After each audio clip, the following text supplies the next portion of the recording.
जय हिंद साथियों, आज इस नंबर सिस्टम के लेक्चर में हम लोग पार्ट 3 देखेंगे। पार्ट 3 के जो क्वेश्चन पिछले मतलब पार्ट 1 पार्ट 2 के क्वेश्चन आपको मिल चुके होंगे। पार्ट 3 में हम 27 से कुछ क्वेश्चन रखे हैं, 14 क्वेश्चन रखे गए हैं टोटल। तो चलिए देखिए इन क्वेश्चनों को क्रम से। जो पहला क्वेश्चन बोला गया है 1043 को किसी संख्या से भाग देने पर, स्पष्ट बोला किसी संख्या से भाग देने पर, संख्या क्या पता है नहीं पता है, भाग देने पर भागफल कितना आता है 11 और शेषफल 20 आता है, तो भाजक बताना है। भाजक अब ये थोड़ा सा हो सकता है बहुत सारे लोग ऐसे हों जिनको मैथ थोड़ा सा कम आता हो, जिनको पता ना हो कि भाजक भागफल शेषफल, या पता भी हो तो थोड़ा सा कंफ्यूज होते हो कि क्या इसमें कौन सी चीज़ें कैसे होती हैं। तो चलिए सिखाते हैं थोड़ा सा हम। भाग हम ऐसे कराते हैं, याद होगा आपको। तो यहाँ जो संख्या होता है उसको हम बोलते हैं भाज्य, और यहाँ जो संख्या लिखते हैं उसको हम बोलते हैं भाजक, और यहाँ जो लिखते हैं वो लिखते हैं भागफल, भागफल, और जो लास्ट में बचता है उसको बोलते हैं शेषफल, शेषफल। तो हम समझ सकते हैं कि अब आपको क्लियर हो गया होगा, बचपन में आप चले होंगे अपने और ये समझ गए होंगे कि क्या क्या चीज़ें ऐसे कैसे हो रही हैं। तो अगर हमें ये निकालना हो तो क्या करते हैं, इस नंबर का इसमें गुणा कराएंगे। ऐसा क्यों? क्योंकि इस नंबर में इतने से भाग करने पर ये आया था। तो यूँ कह लीजिए कि भाजक और भागफल का गुणा कराएंगे, शेषफल जोड़ेंगे तभी मिल जाएगा। एग्जाम्पल देके हम दिखा देते हैं। जैसे मान लीजिए 5 लिखे हों, यहाँ पे हम 5 यहाँ लिख दिए हों, ये 5 लिख दिए हों, और यहाँ लिख लीजिए मान लीजिए 17 लिख दिए हों, या कुछ और नंबर ले लीजिए 18 ले लीजिए। तो 5 से या फिर कुछ और ही नंबर ले लेते हैं ताकि थोड़ा समझने में आपको दिक्कत ना हो। हम यहाँ मान लीजिए ले देते हैं 32 ले लेते हैं। तो 5 से जब भाग कराएंगे कितनी बार जाएगा 6 बार, तो 5 छक 30, तो घटाने में कितना बचेगा 2 बचेगा। तो आप कहोगे 2 शेषफल है और 6 बार भाग गया है, 5 से भाग 6 बार गया है, 2 शेषफल, तो 5 छक्का 30 प्लस 2 32। तो यहाँ से फार्मूला निकल के आता है कि अगर हमें निकालना है भाज्य, तो भाज्य बराबर होता है भाजक गुणे भागफल धन शेषफल। तो ये आपका हो जाएगा फार्मूला, ये हो जाएगा फार्मूला। अब इस फार्मूले के हेल्प से अगर आप देखेंगे तो क्या बोला गया है, कह रहा है 1043 में 20 शेषफल बच रहा है। तो आप चाहो तो शेषफल को इधर लाओगे तो माइनस हो जाएगा। चलिए हम लिख देते हैं, यहाँ दिया है भाज्य 1043, भाजक ज्ञात करिए, तो भाजक नहीं पता तो भाजक x मान लेते हैं। भागफल कितना गया था 11 और शेषफल कितना आया था 20। ये था क्वेश्चन आपका, इसको उठा लाइए।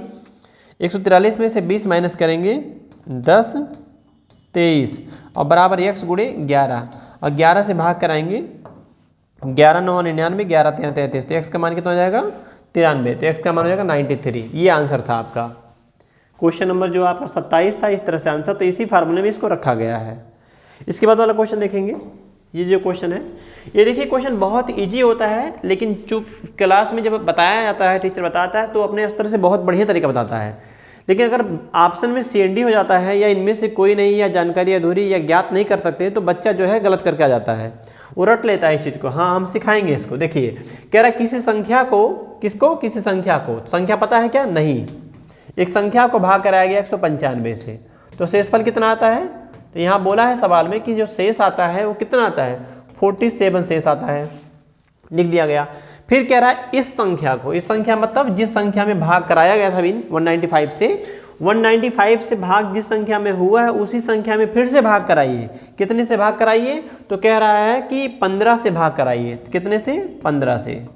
तो जब 15 से भाग कराएंगे तो शेषफल क्या होगा ये बताना हमको। तो शेषफल क्या आएगा हमारा ये पता करना है। अब ऐसे सवाल कैसे लगाते हैं, बहुत इजी होता है, सिंपल बिल्कुल।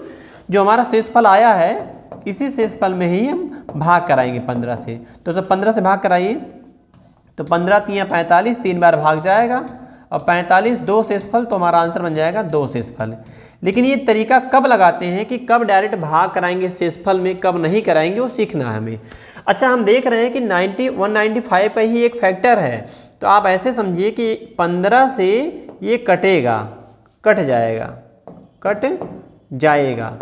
तो जब कट जाएगा तो सीधे सीधे आपको भाग कराना है। अगर ये नहीं काट पाता, यानी 15 195 को नहीं काट पाता, तो इसका आंसर हम नहीं निकाल पाते। ध्यान रखना आप लोग। तो ऐसे सवाल आपके परीक्षा में ऐसे ही आते हैं जिसमें बोला रहेगा कि जो संख्या है वो इसका फैक्टर ये रहेगा या इसका मल्टीपल ये रहेगा। मतलब इस नंबर से ये नंबर कटेगा तो ऐसे केस में जो शेषफल दिया रहेगा उसी में सीधे सीधे भाग कराना है। तो ये आशा करते हैं कि आपको समझ में आ गया होगा बिल्कुल बेहतरीन तरीके से। अब इसके बाद वाला जो क्वेश्चन उसको देखिए, सेम ऐसे करना है। तो 280 में विभाजित किसी संख्या को 280 से विभाजित करते हैं तो शेषफल 115 आता है। कह रहा वही संख्या अगर 35 से विभाजित कराएं, वही संख्या मतलब संख्या सेम है।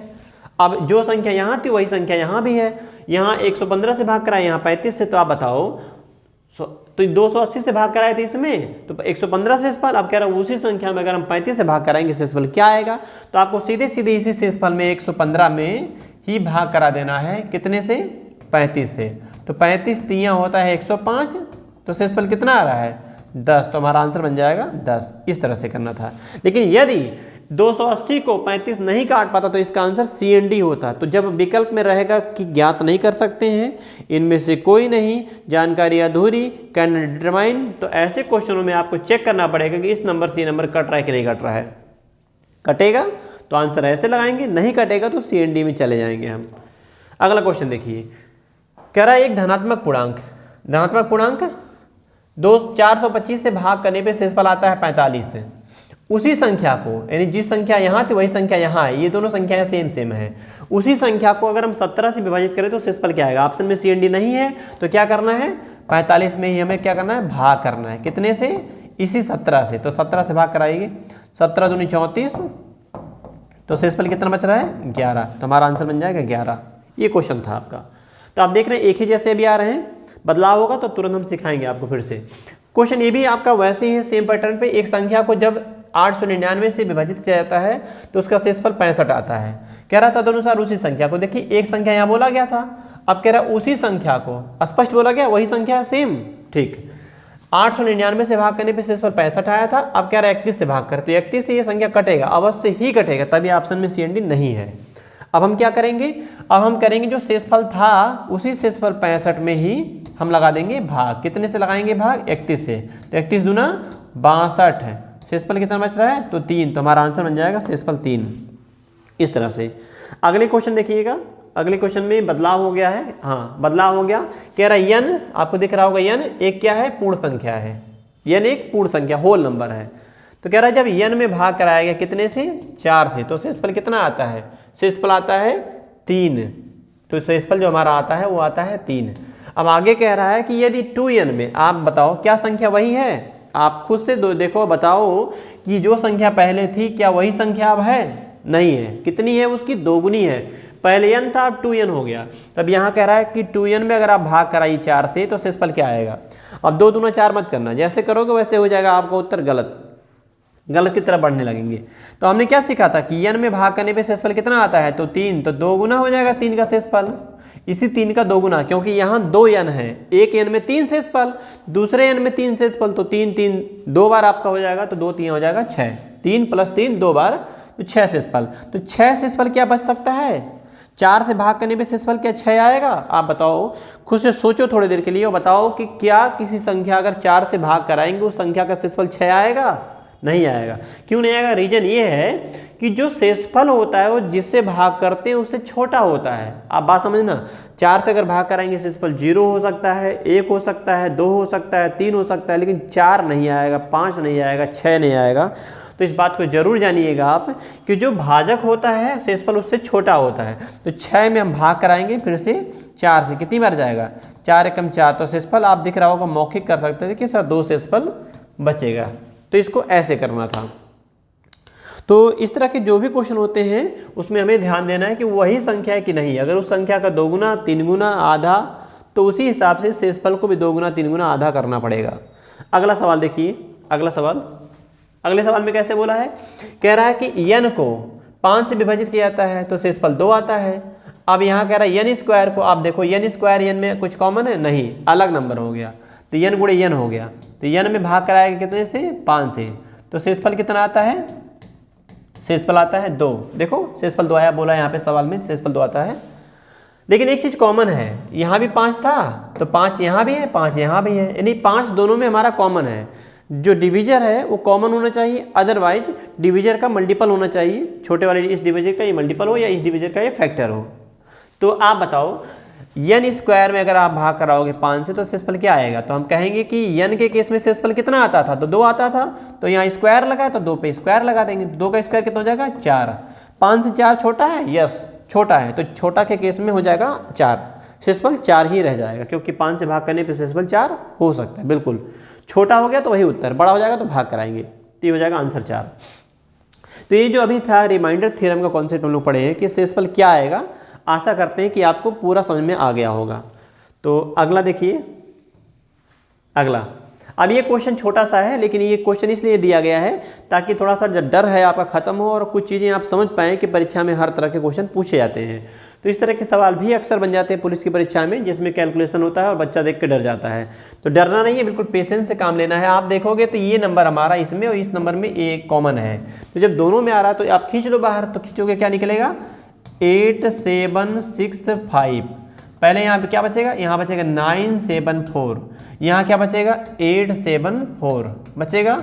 इनका अंतर ले लो आप, 8765। आप देख रहे होगे कि इसमें से अगर इसको घटाएंगे तो ये 974 में से 874 निकालेंगे, बचेगा 100, और 100 से गुणा करना बेहद आसान होता है, जितने अंक जीरो है उतने बढ़ा लीजिए। तो 8765 के आगे 2 जीरो बढ़ा देंगे, हमारा आंसर हो जाएगा 876500, आंसर बी। ऐसे था। अब इस क्वेश्चन में आपको लग रहा होगा ये तो बहुत आसान था, बिल्कुल आसान क्वेश्चन भी परीक्षा में आते हैं, कठिन भी आता है। तो जो क्वेश्चन पेपर होता है हमेशा बैलेंस में होता है, तो आप ये मत सोचिएगा कि सारे क्वेश्चन में आसानी करना है या सारे क्वेश्चन में कठिन ही करना है, तो पेपर हमेशा बैलेंस में आता है। तो इसका ध्यान रखते हुए आपको तैयारी करना है, बैलेंस स्टडी करना है। अगला देखिए जो 9 नंबर सवाल है, कह रहा है यदि किसी संख्या को यदि कोई संख्या 130 से उतनी ही आगे है या गलत पढ़ दिए, 130 से उतनी ही क्या है, छोटी है, जितनी 82 से बड़ी है, तो वह संख्या क्या होगी। आप बताओ, इस संख्या से यह संख्या एक संख्या से उतनी ही छोटी है जितनी 82 से बड़ी है। यदि कोई संख्या 130 से उतनी ही छोटी है जितनी 82 से बड़ी है, तो वह संख्या बताएं। अब थोड़ा सा इसको हम लैंग्वेज में लिख के दिखाते हैं। हालांकि आप समझ गए होंगे कि इसमें एवरेज पूछा गया। एवरेज इसलिए 130 से जितना पीछे है उतना ही 82 से आगे है। बात समझना, 130 और ये 82, तो 130 से जितना पीछे 82 से उतना आगे, तो ये जो दूरी है और ये जो दूरी है बराबर हो गया। तो दो व्यक्तियों के बिल्कुल मध्य में जो व्यक्ति होता है वो बराबर डिस्टेंस पे होता है, तो उसी को बोलते हैं औसत वैल्यू, एवरेज मान। तो ऐसे क्वेश्चन में सीधे सीधे आपको जोड़ के भाग करा देना चाहिए। तो जो संख्या हमारा पूछा गया वो क्या होगा, 130 प्लस 82/2, ऐसे कर लीजिए। 8 3 11, 212/2 करेंगे 106 आंसर बन जाएगा इस तरह से, तो 106 आंसर बन जाएगा। आप समझ गए इसको।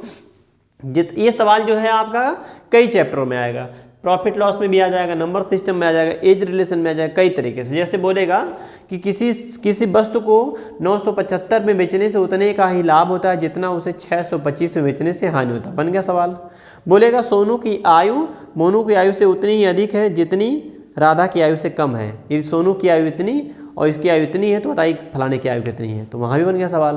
तो एक बात जानिएगा, तो ये जो बेसिक कॉन्सेप्ट है जरूरी नहीं कि एक ही चैप्टर में आए, इसी लैंग्वेज से लगता हुआ कई चैप्टरों में क्वेश्चन पूछता रहता है। तो जिसमें से एक ये भी था, तो इसमें क्या निकालना था, औसत निकालना था। तो अगला सवाल देखेंगे, वह छोटी से छोटी संख्या ज्ञात करो जो 6709 में जोड़ने पर प्राप्त संख्या 9 से पूर्णतः विभाजित हो जाएगी।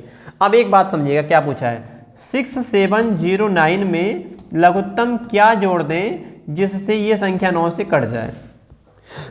अब हमें 9 का नियम जानना होगा कि विभाज्यता नियम 9 का क्या होता है, डिविजिबिलिटी रूल क्या होता है। तो 3 का नियम और 9 का नियम एक जैसा होता है, इसको सीख लीजिए। 9 का नियम,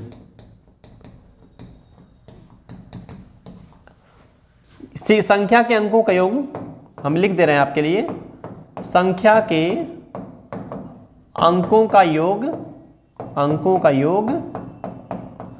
3 से कट जाए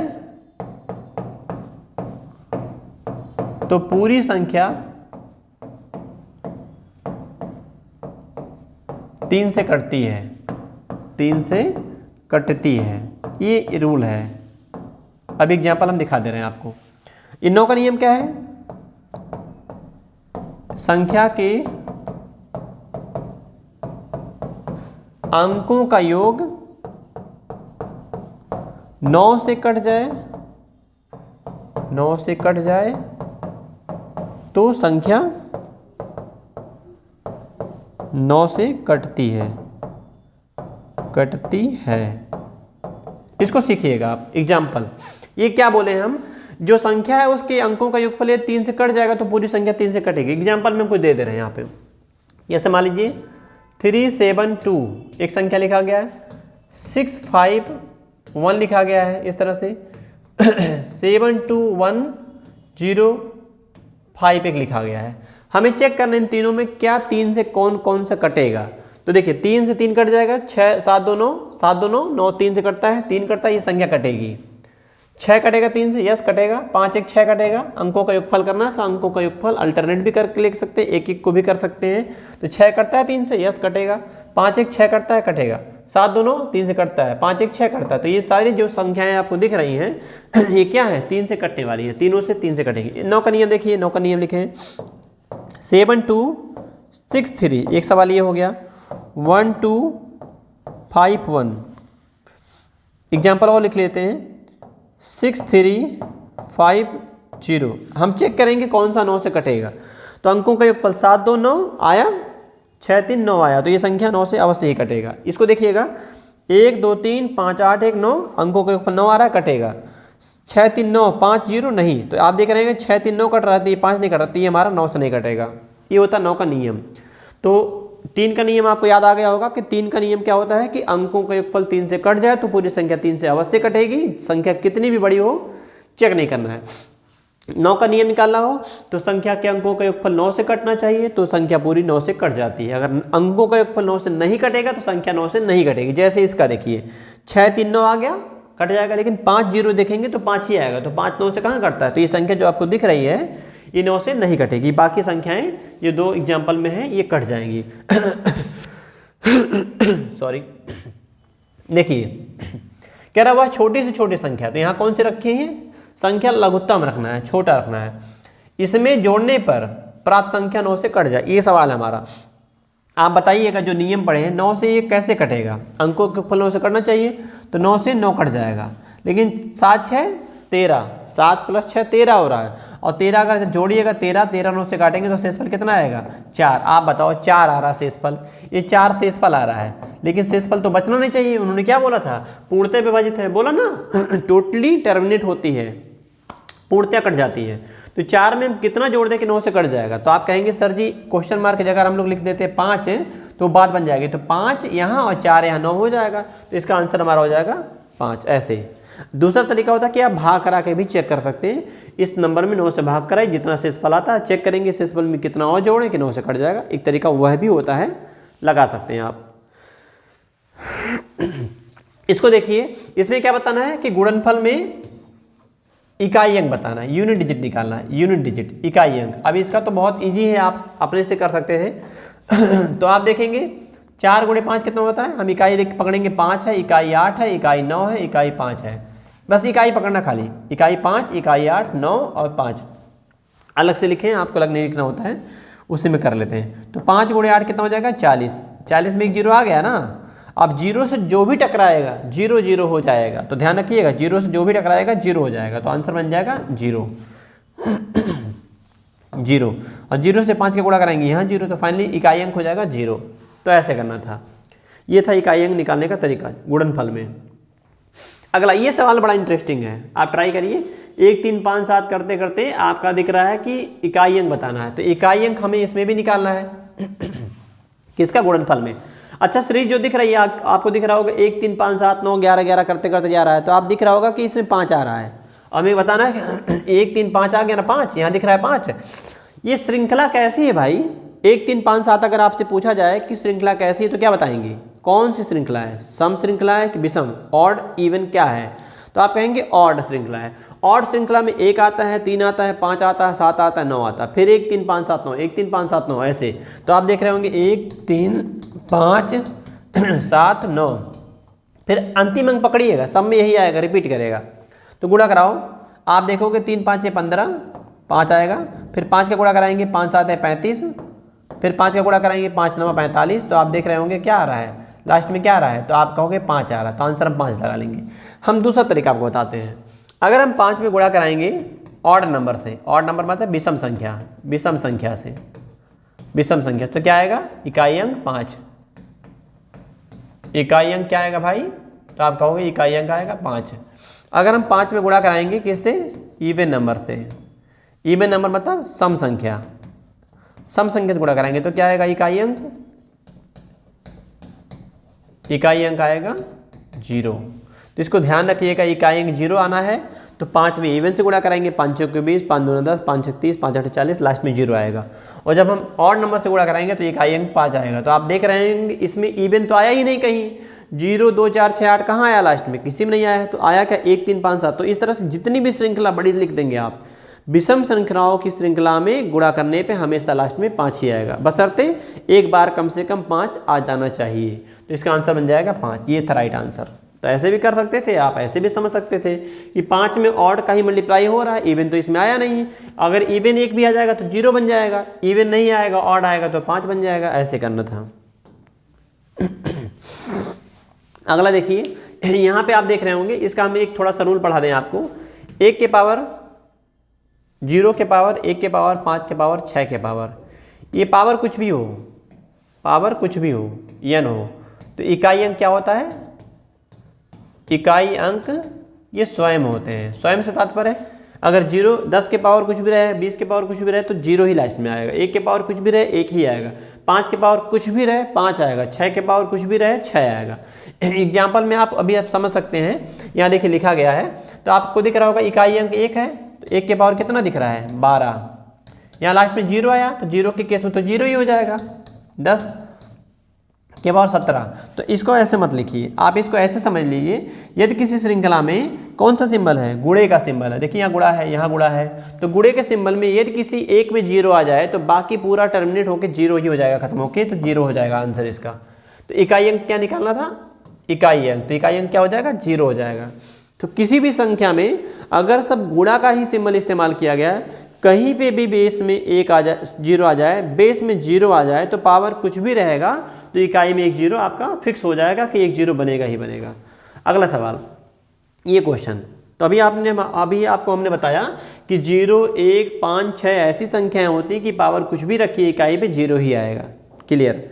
अगर हम बात करते हैं अगला सवाल का, ये जो 40 नंबर है और लास्ट क्वेश्चन आज की क्लास का, तो इसमें एक छोटा सा आपको रूल जानना होगा, क्योंकि इकाई पे क्या आया है 4 आया है, 9 आया, 6 आया है, इसका सीखना पड़ेगा।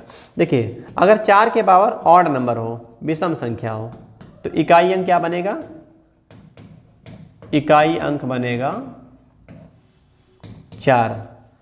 4 के पावर इवन नंबर हो तो क्या बनेगा, इकाई 6। ये दोनों एक जैसे होते हैं। इसी प्रकार से 9 के पावर ऑड हो, तो 9 के पावर ऑड हो तो इकाई क्या अंक क्या बनेगा 9। 9 के पावर इवन हो जाए तब क्या बनेगा, इकाई 1। ये दोनों एक जैसे होते हैं ऐसे। और यहाँ पे 6 आया था तो अभी 6 का बताए थे, 6 के पावर कुछ भी हो इकाई क्या होता है 6। तो ये आप देख रहे हैं कि जो सबका इकाई है वो यहाँ लिखा गया है।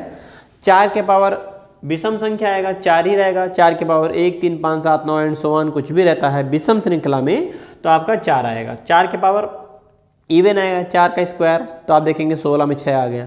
4 के पावर 4 256 में 6 आएगा ऐसे। 9 के पावर 1 रखेंगे 9 आएगा, 9 के पावर 2 रखेंगे 9 का स्क्वायर 81 1 आ गया। 9 के पावर 3 रखेंगे 729 9 आ जाएगा। तो जब विषम देखिएगा तो 9 और सम देखिएगा तो 1। इसी प्रकार से 6 के पावर आप देख रहे हैं कुछ भी रहे, यानी का मतलब नंबर एक पूर्णांक संख्या के रूप में कुछ भी रहे, पूर्णांक रहे। तो ऐसे केस में जब पूर्ण संख्या रहेगा, होल नंबर रहेगा, तो होल नंबर के केस में ये 6 ही बनेगा। 6 के पावर धनात्मक पूर्णांक में कुछ भी रहेगा तो उसकी वैल्यू इकाई पे 6 ही आएगा। अब इसका आंसर बताइए, चलिए सीखिए मेरे साथ। 4 के पावर कितना है, ये जो नंबर है वो कैसा है, तो आप बोलोगे सर इवन नंबर है। और यहाँ देखो 9 आ गया इकाई, यहाँ इकाई 4 था, तो 9 के पावर ई नंबर कौन सा दिख रहा है, तो आप बोलोगे सर जी ये ऑड है। और 6 के पावर हमने बोला कि कुछ भी रहे तो 6 ही आता है, उसके पावर को देखना ही नहीं होता है।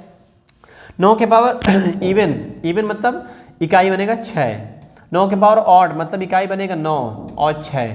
तो देखिए 6 गुणे 9 करेंगे 54, 6 गुणे 9 करेंगे 54 और 4 गुणे 6 करेंगे तो हो जाएगा 4 छक 24। तो 24 में इकाई क्या बन रहा है, तो आप कहोगे इकाई बन रहा है 4। तो ये था आज का लेक्चर आपका। तो अब आपका जो है जितना भी सिलेबस अर्थमेटिक में है वो सारा हम पढ़ाएंगे, साथ में रीजनिंग के ज़्यादातर चैप्टर आपको पढ़ा दिए जाएंगे। और ये जो पुलिस का री एग्ज़ाम होने वाला है, इसी एग्ज़ाम को ध्यान में रखते हुए ये सब आपका क्लास लिया जा रहा है। और आपके ऐसे छोटे छोटे वीडियो 40 मिनट 45 मिनट के 30 मिनट के डेली मिलेंगे और कोशिश रहेगी 12-14 क्वेश्चन डेली आपका हो जाए। तो बस इत्मीनान से आप जो है तैयारी में लगे रहिए। मेरे से जो भी हो पाएगा हम पूरा आपका सपोर्ट करेंगे, पूरा भी करेंगे। तो ये हर रोज़ आपको ऐसे 2 बजे वीडियो अपलोड हो जाएगा, उसको देखिए, पसंद आए तो अपने मित्रों में भेजिए, शेयर करिए, लाइक करिए, थोड़ा सा मोटिवेशन उससे मिलता है। बाकी आप वीडियो को पूरा देखा करिए ताकि जो है आप लाभ इसका उठा सकें। तो ठीक है, मिलते फिर आपसे अगली वीडियो में, तब तक के लिए जय हिंद, इजाज़त दीजिए।